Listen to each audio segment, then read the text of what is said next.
Hey everybody, this is a response video to my debate with Suan Sonna on the papacy over at Capturing Christianity. It was a great debate. Suan did a great job. Cameron's got an incredible channel, so thankful to him for hosting. I wasn't planning on doing a thorough debate review. I feel like I'm pretty happy with how the debate went, and like I was able to make my arguments during the debate, so I didn't really feel a need to come back and reiterate too much. But I was thinking about in the aftermath, having watched Swan's response, and then just thinking about kind of the general state of dialogue on issues related to the papacy. And I thought I really do think there could be some value in speaking to the issue of typology more generally. We're just following up on the debate, but kind of with a view to looking ahead, kind of because I think there's a lot of confusion out there about what is typology specifically, how does it relate to other forms of intertextuality and that kind of thing. So I thought it'd be helpful to speak to that. I also want to make just a few comments about debates in general, just observations of just things that were interesting and kind of in the spirit of how do we think about involvement in debates, especially for those who are followers of my channel and support the work that I do. And so you can know a little bit of how I'm approaching things.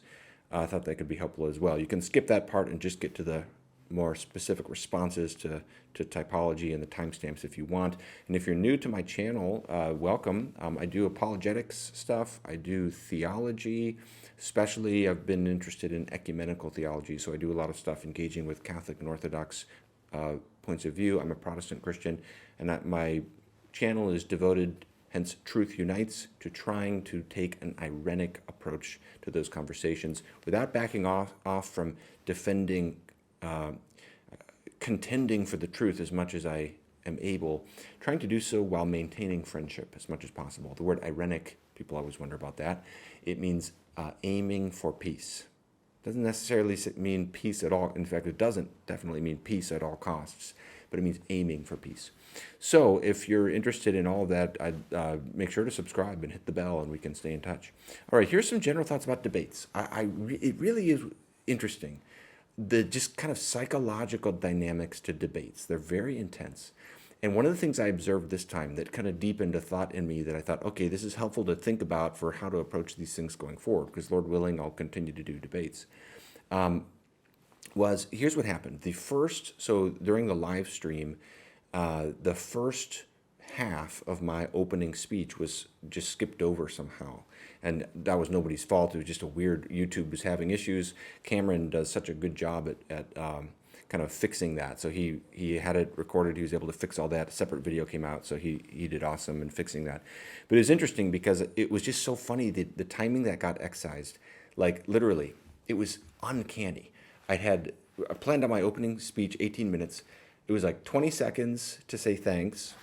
Half of it for my own positive case, and then the back half for a response to the argument from typology that Suan gives.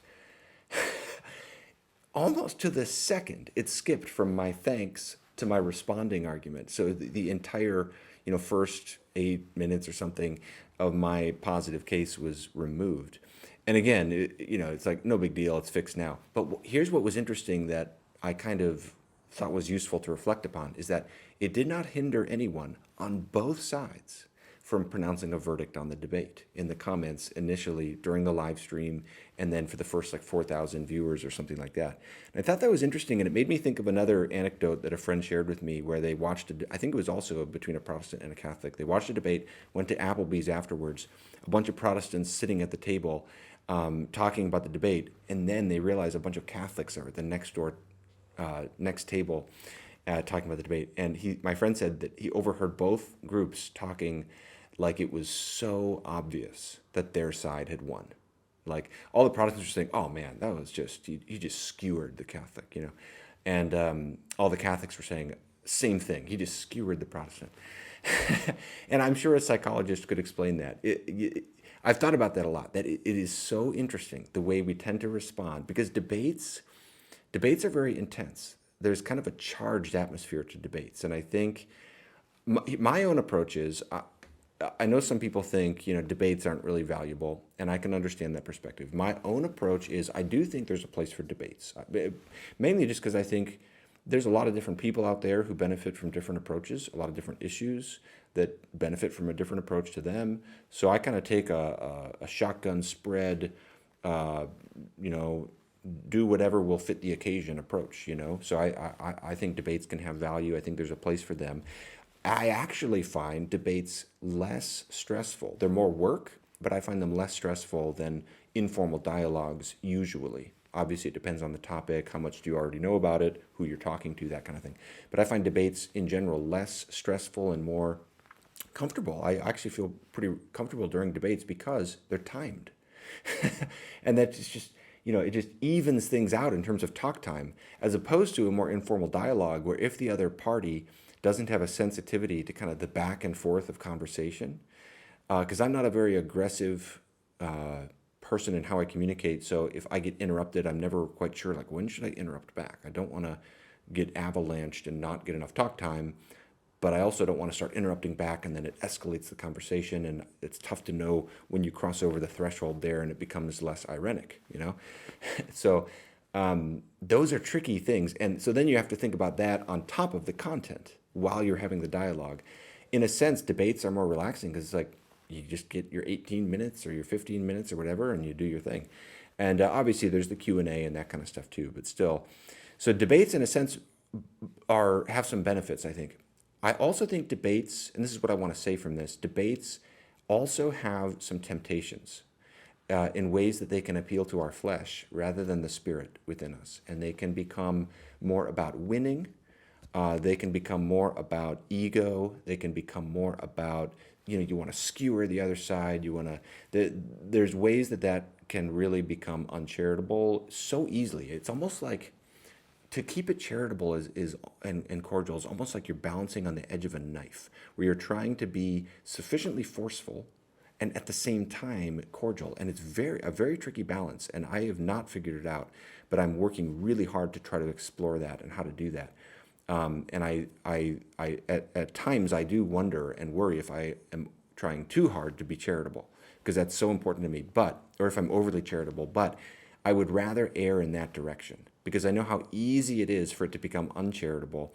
And once that happens, it's really hard to pull it back and reestablish charitable communication. So I would rather kind of make that error. So, but anyway, so just reflecting on this debate with those dynamics in mind, you see that in all debates. And I guess, in the comments you find these. I think one of the temptations is people watching the debate, they really want their side to win, and so they offer these over-the-top, rhetorically charged summaries, like, can't believe how much Gavin dances around the obvious meaning of Scripture, or Suan's arguments were so weak, Gavin didn't even need to show up, just silly, just silly stuff. So I think the kind of comment I would offer from that is, first of all, to Suan, if you watch this video, just disregard all the negative Protestant comments like that. You did a great job. Comments like that are just silly. It's just that unhealthy dynamic of debates where people want to they want to just, blast the other side to smithereens. And rarely is that really actually how the debate went. It certainly wasn't in this one. Suan did a fantastic job. And for people who are in my chain of influence, who support my work, follow my channel, I think the appeal would be, it's just good to be sensitive to the dynamics of a debate. And, argue your case, but be careful of how you can get drawn up into kind of overextending in terms of your rhetoric and your forcefulness and that kind of thing, because that is a real temptation in debates. I also want to say one thing I appreciate about Suan is he's willing to change his mind on something. And that's something that I think speaks to his character. It is so easy to kind of double down on things, but with respect, I think it was in relation to like the infallibility of the Sanhedrin. He was kind of saying, open to embracing some nuance here and adjusting, thinking about this from a different angle. And I think that's always a wonderful quality. I actually think that the willingness to do that for all of us is a constant part of seeking the truth. Constantly being open to course corrections. So that's another one of those negative dynamics that can come in a debate, is people aren't as willing to do that. So anyways, here's the verses that I've been praying about and thinking about. Is I do think I'll keep doing debates, but I'm going to try to take an experiment here. And you can all hold me accountable to this, in those of you who are supporting Truth Unites, patrons and so forth, is I'm going to try to to do debates in a spirit of 2 Corinthians 10, 1 through 4. So Paul talks, he says, I appeal to you by the meekness and gentleness of Christ. And then fleshing that out, he says, verse 3, for though we walk in the flesh, we are not waging war according to the flesh. For the weapons of our warfare are not of the flesh, but have divine power to destroy strongholds. This is all aspirational. I'm sure I'm not commenting on whether I do this, but I'm trying to say what I aspire to and what I hope Truth Unites is all about is trying to do debates, trying to do apologetics, trying to do theological and ecumenical engagement in a spirit of the meekness and gentleness of Christ, in a spirit that is spiritual rather than fleshly, in a way that maintains friendship as much as possible, and trying to find that balance there where you're sufficiently forceful, but you're also charitable, you're also maintaining friendship as much as it is possible for you. And I'm not even saying that everybody needs to take that exact approach, but that's how I feel called, based upon what's authentic to my personality and what I kind of incline toward anyway, based upon what I think is really needed in our culture right now, amidst the polarization, the outrage, the sense of disintegration, the many people who are disillusioned and broken. I just feel there's place for that kind of approach right now. So that's how I'm going to approach my debate, is the 2 Corinthians 10, 3 to 4. I'm trying to, and this is where I don't even know what it looks like yet. What I'm articulating now is I want to explore throughout my ministry, because I see Truth Unites as a ministry. I want to explore, what does it look like to do debates, intellectual engagement in a spiritual way, trying to tear down strongholds rather than just try to, all the ways that debates can appeal to our flesh. Don't have it all figured out, but that's how I'm going to keep pushing forward and keep working at that. And like I said, give me feedback on how that's going. So anyway, those are some thoughts, and the big picture takeaway is just to an encouragement for us to be sensitive to the dynamics of debate and the way it can pull us into the flesh rather than the spirit. And not to overstate that, because I want to leave full room for forceful argumentation. There's a place for sarcasm. 1 Kings 18, Elijah does it. There's a place for indignation. Galatians 1, Paul does it. There's a place for fierce opposition. Jesus versus the Pharisees. I don't want to take away from that. But in terms of what I feel called to and what I want the emphasis of my ministry to be, that's where I'm going to be focusing and exploring. How does that look? So those are kind of my thoughts on debates in general.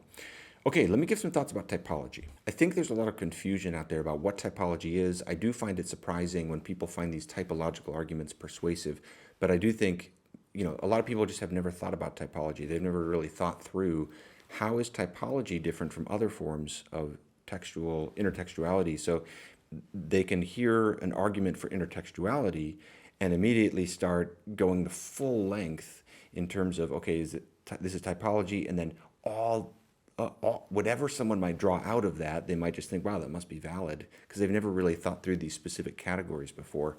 And this is an area of interest for me. I've always found what people call biblical theology, or sometimes to distinguish it from other uses of the phrase biblical theology, it's called pan-biblical theology. Basically, interpreting the Bible as one literary unit. I've always found that fascinating, and just an aspect of biblical hermeneutics that is just amazing. The second article that this will be a brief tangent, second article I ever published was on how Jesus is prophet, priest, and king in his risen state from the resurrection on. And so to do that, I had to think through kind of how those different offices throughout the Old Testament are fulfilled in Christ. And the whole idea, even that word fulfillment, that's such a complicated and fascinating area.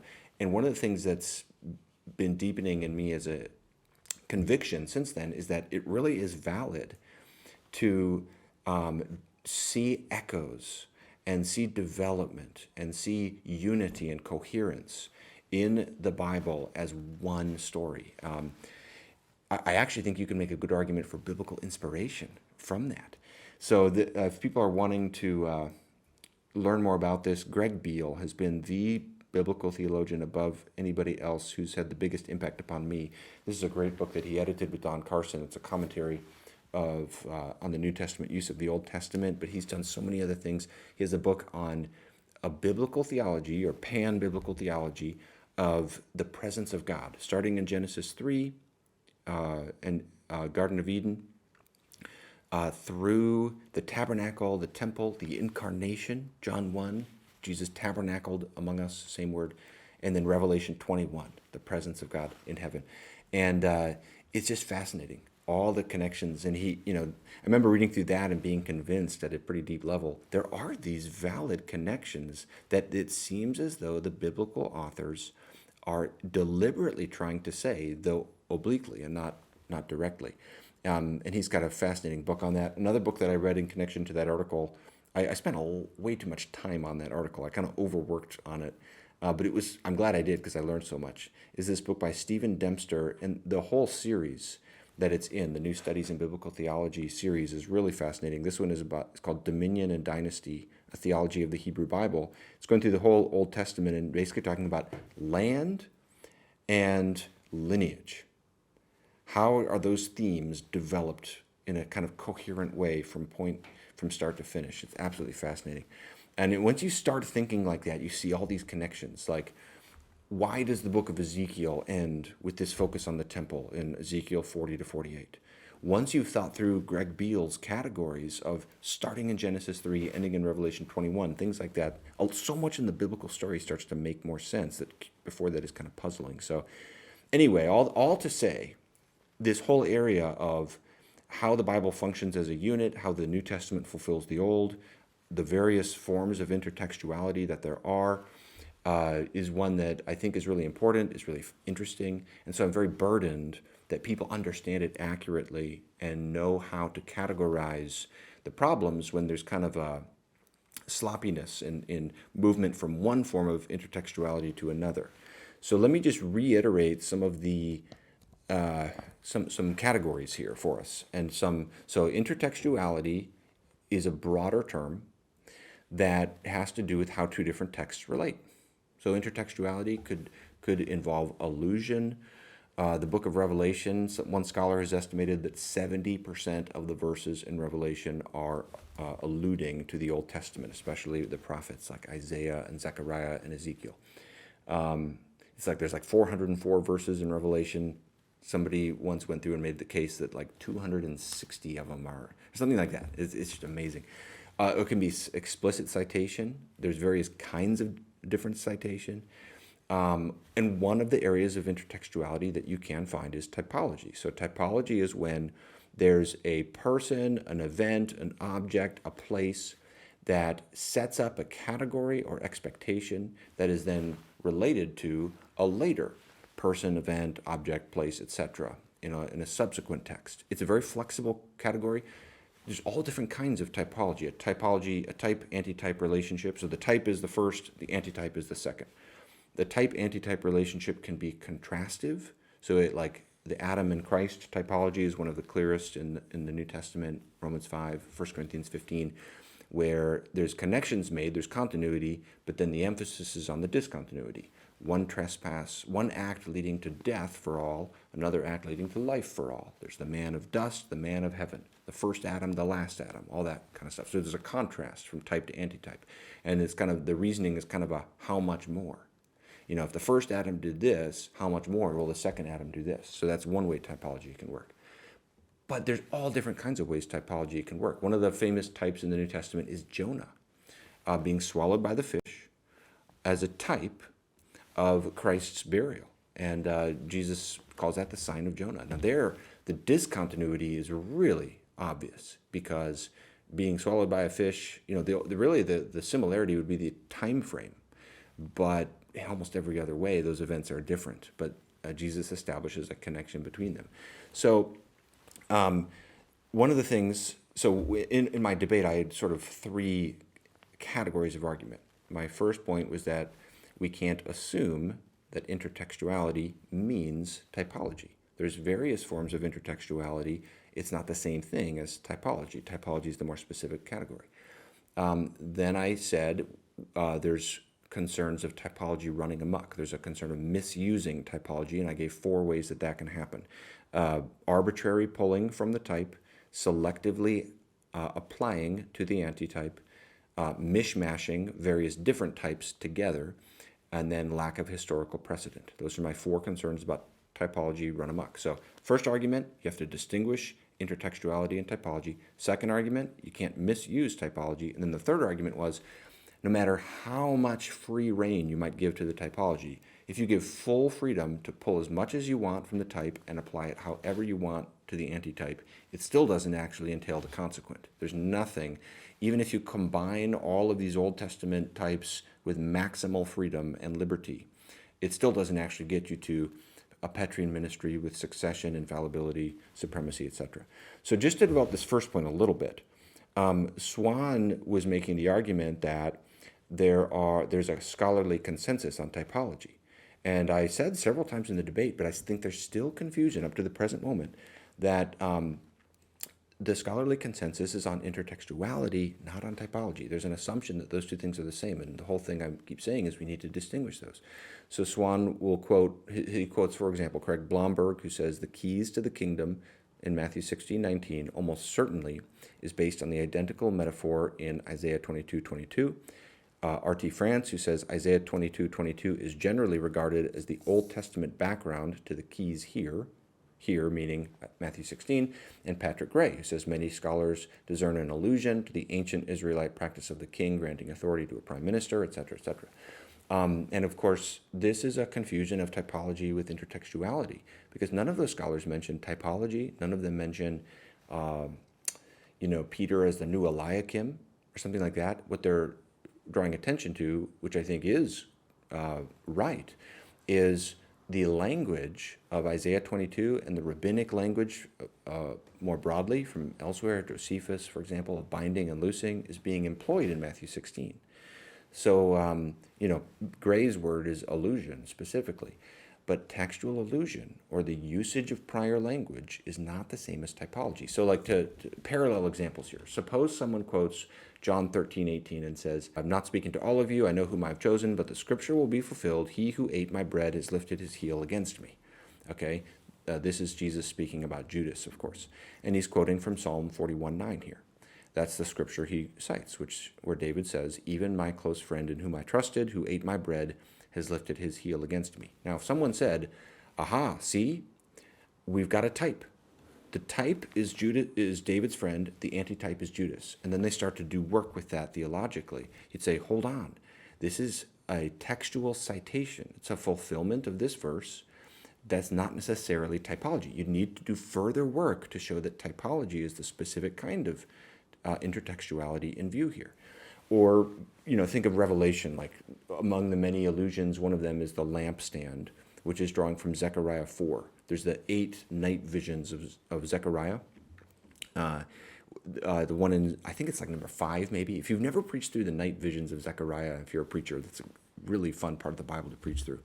But one of them is about the lampstand. I think it's in Zechariah chapter 4.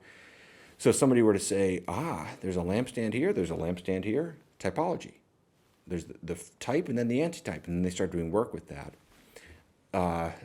You need to say, no, hold on. This is a citation. It's intertextuality, but proving intertextuality doesn't prove typology. So that's a relatively modest point, but I actually think that is important to see because it still seems to not be getting into the discussion enough. We've got to do more work. You can't just quote, people citing, people mentioning intertextuality and then conclude, therefore, scholarly consensus on typology. They're not the same thing. But then to now get to the second point of the misuse of typology, and this is where the problems really, the intractable problems from my vantage point really begin, because, so let me start again with parallels, just this time, to create some conceptual space and maybe even some sympathy for the problem of how typology can be misused. Here's the first example, and this one, I'm not giving this example to compare it to any other argument, but just as a more extreme example to make the point. So your friend says to you, Jesus was married. The old Dan Brown idea. If you remember Dan Brown, Da Vinci Code, circa 2004, something like that. He, of course, made that argument from the Gospel of Thomas. But let's say someone else from a different angle says Jesus was married. They're arguing for that. And you say, why should I accept that? Where's the verse? Does it ever say that? The church fathers didn't think that. The Bible doesn't ever say that explicitly. Why do you think that? And they say he's the new Adam. Adam was married, and Jesus is the new Adam. Now, if you say, I don't think that's a good use of typology, I think that's typology run amok, and your friend responds by saying, so you don't like typology? Or you're being dismissive of the validity of typology? Quite obviously, that's going to be an underwhelming response, because there's an obvious problem probably all of us can recognize with a case like that, where there's an arbitrariness there, where you can't just pick something from a type and apply it to an antitype. That's just not how typology ever works. Typology is not fulfillment. That's another one of the problems here. So that's a more extreme example. But take other examples. Someone says you should not eat unleavened bread for 1 week before Good Friday. And you say, why? Is there any verse that says that? And they say, well, Jesus is the new Passover lamb, 1 Corinthians 5:7. That's what the Bible says, and that's what you do with the Passover meal. Again, you probably kind of feel like, why pick that part of the typology to bring over to the antitype? Or if someone says John the Baptist did not die, and you say, well, it looks like he got his head chopped off, and they say, no, he's the new Elijah. Elijah didn't die. See, these are kind of extreme examples of where they show just one of the four problems I mentioned about typology, how it can run amok, is there's an arbitrariness here. You can't just pick things from a type and apply it. You need a good reason for what you carry over. And this is what is happening, I think, with not just the office of Eliakim, which I argued it shouldn't. Hashokain is the word. It's a participle from the verb to help, so the helper. Best translations would be, I think, steward or administrator or something like that. I don't think there's any warrant to call it prime minister. But what's happening here is with that office and with the Davidic monarchy more generally, there's this apparent assumption that if there's intertextuality, it's typology. And if there's typology, there's a sort of one-to-one carrying over. But immediately we feel the same worry of arbitrariness.